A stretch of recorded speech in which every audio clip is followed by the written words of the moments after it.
witnessing again the graduation of yet another cohort of our youth who have undergone training at Ajiry Center here in KISII. It's also an end-year party for KISII Ajiry fraternity, and I thank the management and stakeholders for organizing this great get-together for all youth who have been trained here at KISII Ajiry Center. As you are aware, the youth constitute of 20% of population and is at centers of our mandate to provide training and employment opportunities. And it's for this reason that I reached out to Ajiry, courtesy of MasterCard, to establish their KISII Ajiry Center here at the stadium. So far, in the last 1 year, over 5,000, is important to note, over 5,000 youths have taken classes in ICT and IC3 here at the center, together with other training exposures in entrepreneurship and financial management.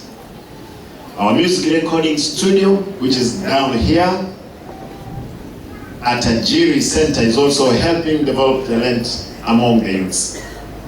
And in this regard, we beseech our partners from Skiza, June, Shafco, ile ingine nimeona inaitwa Moyo, Mogo.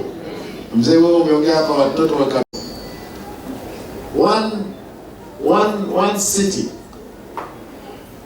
in, and I don't want to talk of China, but I want to talk of Korea. One city, because he mentioned of Korea. One of the cities that I know, I went to, iko na 17 million people. Lakini ukitafuta mtu hapa mchana, you can't see anybody in the streets. 17 million, a city, driving around, you can't see anybody. KISII, we are only 1.what? Around 1.5, let us talk of 1.5. Ukitoka hapa nje, si utapata streets zimejaa. Watu hawajui wanatoka wapi, wanaenda wapi? Wanaenda wapi? I'm not talking about China. China is 1.5 billion now. For the MCAs who traveled, we traveled even with my deputy. You could see how serious people are. There is hakuna hii biashara ndogo ndogo hapa. People, they are serious. And we cannot afford to reverse. We must make it happen. Young people, we must sit down. We must have a conversation. We must start somewhere. There is no national government which is going to come and help you here. We must fix ourselves as a county. Unless tuache hii biashara ya kutusiana kwa mitandao, we take that opportunity. Ile pesa shilingi 10, shilingi 50, 100 unatumia kwa airtime.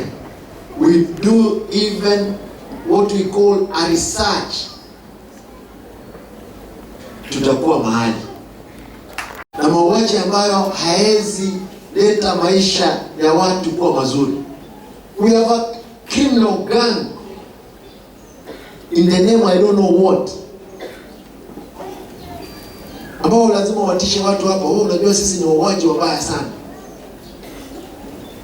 Their day is coming and we will say enough is enough. I know they have killed some people. I've gotten information, and this information we want to share with the national government. We see to get to the root of the evil. Nataka niseme hivi.